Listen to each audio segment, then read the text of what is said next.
Hey, good morning, everybody. I'm thrilled that you're here today. And today we're talking about one of my favorite topics, which is setting boundaries. If you don't know who I am, I'm Rita Hickman. I'm a body-mind expert and a Shiatsu massage therapist. And what I do is I help women deal with the toxic relationships in their life on a body-mind level. Hey, Jody. Most people, when they start to have toxic relationships, they're unhappy in life, they go get therapy. They go get counseling and psychotherapy, which is awesome. However, what I help women with is the body-mind piece. Like how your gut affects your mental health. When you've got gut inflammation, then you have brain inflammation, and brain inflammation turns into anxiety and depression. Or our senses, how we can use our senses and our environment to really bolster ourselves and nourish ourselves so that we can change the relationships in our life and we can change ourselves. So the topic of boundaries I've been working with for most of my life because I didn't have them for a long time. And in fact, probably about 20 years ago, I had a boss of mine give me a book on boundaries, and I was way too scared to read it because I didn't want to know what I was supposed to be doing, but what I wasn't doing. So it was a pretty freaky topic for me. The shift for me, what flipped the switch was when I was reading an article, probably about 8 or 9 years ago, and it was about how boundaries are not for other people. They're for yourself. When I was able to get out of the mindset of looking at boundaries as something that I set on other people, let's say my dad or my spouse or my friends or the toxic people in my life, I'm setting a boundary so that you don't do this. My energy was all out there and I still felt helpless. Because if you're going to wait for somebody else to change, you're going to be waiting an awfully long time. And even if you set boundaries, hey Christy, even if you set boundaries, that other person is probably, they've got no good reason to change. So they're going to keep doing what they're doing. No problem. So it was interesting because a few weeks ago, I promoted an ad, and the ad was on narcissism and how to change things in a narcissistic relationship. And I got a troll who came on, and she was really, really horrible. In fact, her first line was something like, "I just threw up in my mouth," when she read my copy, which is, kind of melodramatic, but okay. And the point she was trying to make after several comments was that in any narcissistic relationship, you, the person who's being victimized, shouldn't be the one who has to change. The person who changes should be the person who is narcissistic, the person who, is being toxic, who's imposing upon you, who's infringing upon your rights, and we need to stop them, and we need to make them change, and we shouldn't have to change because we're fine and perfect the way that we are. Hey, Kellyanne. Now, here's a paradigm shift I want you to look at. I want you to look at that. You're absolutely right. The person who is toxic and narcissistic and mean and insensitive and thoughtless and really pretty cruel, because, narcissists are pretty ugly. Hey, Patty. If we, what am I trying to say here? I got distracted by Patty. So the point was, narcissists, they have their own pattern of being, of living their life. And when we spend our energy trying to protect ourselves from them, it's almost like, I'm not going to let you treat me this way anymore. I'm not going to let you do this. The paradigm shift is when we start to realize that we can't stop them from doing these things. All we can do is stop how we want to handle them. So boundaries on ourselves are things like, I'm not going to let myself be spoken to. Hey, Terry, I'm not going to let myself be spoken to in a way that makes me feel vulnerable and uncomfortable. And when someone speaks to me in this way, I'm going to stop the conversation and I'm going to leave. That's what a boundary for yourself looks like. A boundary on somebody else is, when you treat me this way, I'm going to stop you. I'm going to make you stop. I'm going to, punish you. I'm going to get back at you, which, as we all know, in a narcissistic relationship, those people, those toxic people, are much meaner than you are. They are much more willing to rip and tear and damage far past than you ever would, because you wouldn't be willing to be that person. Your identity, your sense of self won't let you be that cruel and unkind to somebody else, because you know better, because you've been on the opposite side. And so when we try to control by setting boundaries on other people, like, I'm not going to let you treat me this way, you're going to end up frustrated and aggravated and beat up even more, because then you're walking through life almost waiting for somebody to hit you before you respond. And that's okay. That's an okay way to be. But the problem with that is that it leaves us feeling very beat up. It leaves us very victimized and very hurt and very struggling. Hey, Anne Louise. And if we want to get back onto a good path, it's not about us trying to make someone else change. It's about us accepting that this is who they are, this is what they do, this is how they handle their stress, and what am I willing to accept for myself? Am I willing to allow myself to feel this, to have this experience? Am I willing to feel that knot in my stomach where I want to, where I'm nauseous? Am I willing to have my throat choke up where I can't speak? You get to a point where you realize that switch gets flipped, where it's, I'm no longer willing to allow people to treat me this way. So just like the troll who was, on my sponsored ad, telling me other people should change, I shouldn't change. I got to the point where I said, you know what, I don't like it that people speak to me this way. And so I set that boundary for myself. And that's when you disengage. Boundaries are not for other people. They're not to control other people. They're not to even make people change. Boundaries are self-respect for you, where you decide the experience that you want to have. Do you want to have the experience of fear or fight or flight? Maybe then you go on a roller coaster. You don't have to do it in a relationship with someone. For me, I've chosen a number of toxic people in my life because of the challenge, because there were things I wanted to work through. But I walked into those relationships knowing full well that this was my choice. And at any time, I could choose to leave. Any time I could choose to leave about the experience that I wanted to have.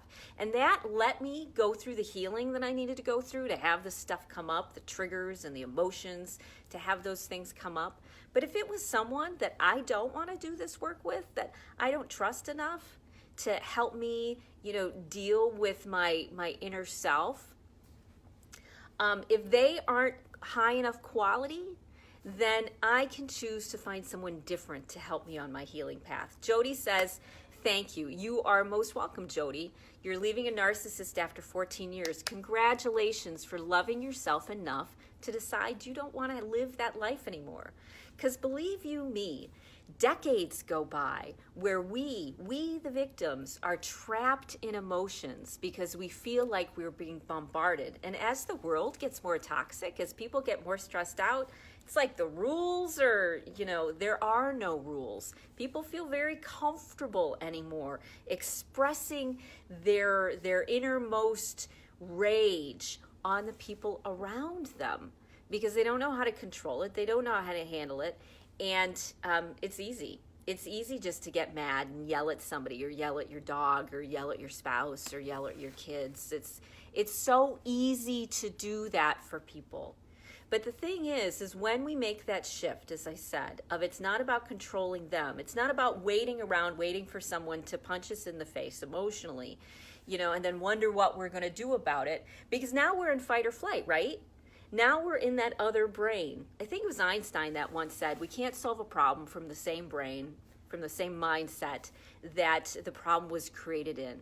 So when we're in fight or flight, when we're reacting to something, reacting to rage or reacting to control, when we're reacting to that, we are not in the proper mind. We're in that survival mind, which means that we're not going to make good choices. We're not going to make choices which are in our best interest. We're going to make choices that, that fight, flight, freeze, or faint. Hey, Rebecca. But when we make a choice, while we're still in our rational mind, while we're still in control of ourselves, we're not being hijacked by our emotions. When we make a choice by saying to ourselves, you know what, when this tone comes into the conversation, this is my cue to leave. It was, I used to watch cartoons as a kid. Hey, George, as hopefully most of you you did too. And there was on one of the Hanna-Barbera things, there was one of the cartoon characters that would always say, exit stage left. And that stuck with me my entire life. When something happens that I'm not comfortable with, I get to exit stage left. I don't have to wait. It doesn't mean anything. It doesn't mean I'm strong or smart or kind or compassionate or a better person. It doesn't mean any of that. It means that this is what you're struggling with and you're going to be fine. You're going to handle it okay. And so I'm going to give you that space in order to work through it, in order to figure it out. And only when I'm in a good space, let's say I've got so much nourishment and so much richness in my life that it doesn't bother me, that you are going through this emotional meltdown, then I can be present. So now it means that you aren't abandoning people. What it means is you're saying when you're in a vulnerable place, you're not able to be present to somebody else. And that's okay. They're going to be fine. And you get to exit stage left. When you are in a strong, grounded, comfortable, supported place, then you can be present for these things if you want to help somebody. Because a lot of narcissists, sure, hey Chanel, they come from a lot of pain. They come from a lot of trauma in their own life. And they haven't realized that it's not appropriate in order to deal with their pain and trauma in this way. It doesn't work. It doesn't work for relationships. People leave. People will leave after 14 years. They'll get the hell out because they don't want to put up with it anymore. Narcissists don't realize that. And so when we can give them that space and say, hey, here's action, consequence. When you speak to me this way, in this tone, even if I get the slightest inkling that I think you're going to be in a bad mood, I'm going to make a different choice for myself. Maybe I'll make the choice to leave. Maybe I'll make the choice to go to a movie or go out to dinner, or maybe I'll make the choice sometimes to self-medicate. I'll do my chamomile tea, I'll do my hops, I'll do all of my sleepy time blend teas, and that will keep me in a zen enough space where it doesn't bother me. See, it's not about changing the other person, because they're going to change when they're ready. And in fact, they change when you start to give them consequences sooner and sooner for how you feel. People start to learn. They start to educate themselves about, if I want this person in my life, I need to behave differently. A lot of narcissists are super surprised that their spouses leave them. They're completely clueless about it because their whole focus is on themselves. Their whole focus is on what their experience is at this moment and completely oblivious and not caring about the experience of anybody else, which is why you need to care about your experience, about the life you want to live, about how happy you want to be. Somebody needs to care about that because it sure isn't going to be the narcissist. So you need to care about you. And it starts with, you know what? This feels off. And because this feels off, I'm going to exit stage left. I'm going to get the hell out of here. Because you can't fight someone who doesn't have any rules for themselves. You can't fight someone who is willing to go, either because they get emotionally hijacked themselves, they feel pushed, they don't know how to control it, they don't know how to manage how they feel.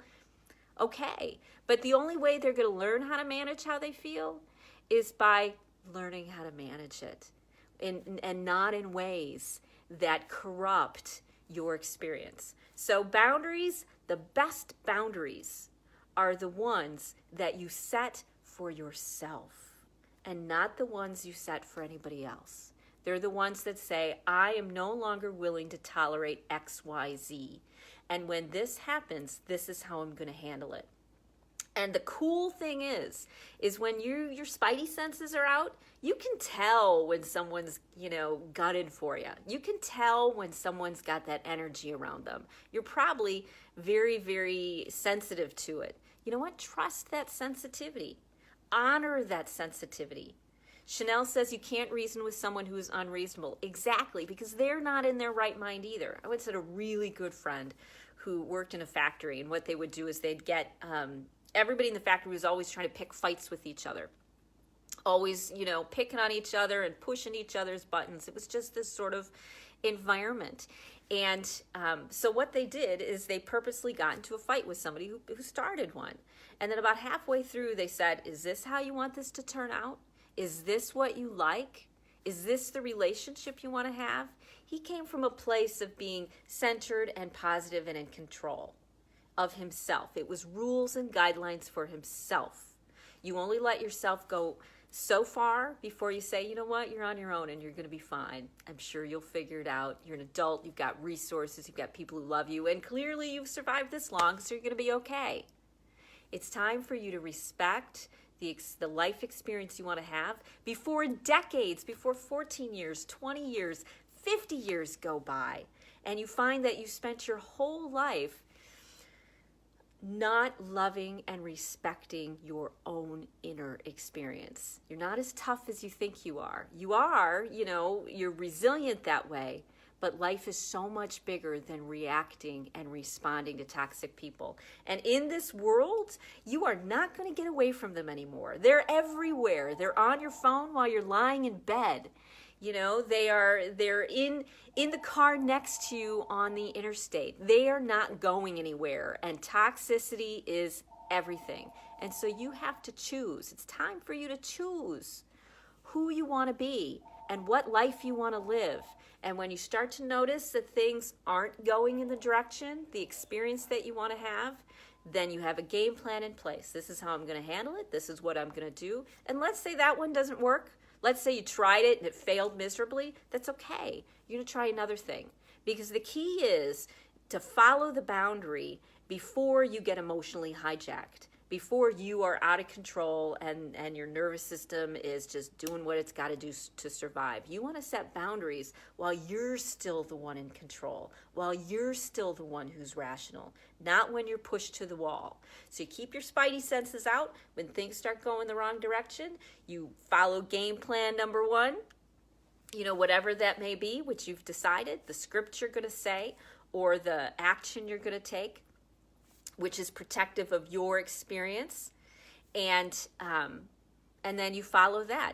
And the cool thing is when you set those boundaries for yourself, the people in your life start responding to those. They start realizing that you are not going to let them treat you this way, and so if they want you around, they have to treat you differently. And a lot of people really are good people. They don't want to be narcissistic. Chanel says, checking in, is this what you want from this experience? That's exactly it. Hey, Eugenia. You ask yourself, is this what I want from this experience? And so when you start to change yourself, which was the fight this troll had with me, my point was, when you start to change yourself and change how you love and respect yourself, then the people around you start to change too. They start to learn. Because as I said, a lot of people, they're not bad people. They just don't know what they're doing. They feel out of control. This is their pattern. This is their habit. This is what always works. This is what makes them feel better. And they don't have any tools. You don't have to teach them tools, but you can certainly set up the situation where if they don't learn tools, then they're not going to have any relationships with people. And so you get to decide that. If someone's willing to step up and meet you and make those changes and grow as a human being, or whether they'd rather find somebody else. And that's okay, because you've been thinking ahead, because you haven't been in a reactionary state, you've got your game plan. You've been stockpiling the towels if you have to. You've been getting things ready and gathering your group of women to do what you need to do. Okay? Cool. So, here's your homework assignment for today. I want you to do one thing which makes you feel confident and strong and empowered. It could be the rule of, if I walk into Starbucks and they don't have the tea that I want, then I'm not going to settle because this is the tea that I want. Instead, I'm going to problem solve and figure out how I can get this tea and maybe carry it with me. You know what? You problem solve it. When you set rules and guidelines, let's say on a football game or a hockey game, when you set those rules, it makes you problem solve. It makes you get creative and come up with solutions. So rules and boundaries are great because they help you evolve and become the person that you've always been meant to be. Okay, so one thing today that makes you feel empowered and confident and strong and centered, no matter what it is, okay? And then if you feel like it, I'd love to see it in the comments or private message me.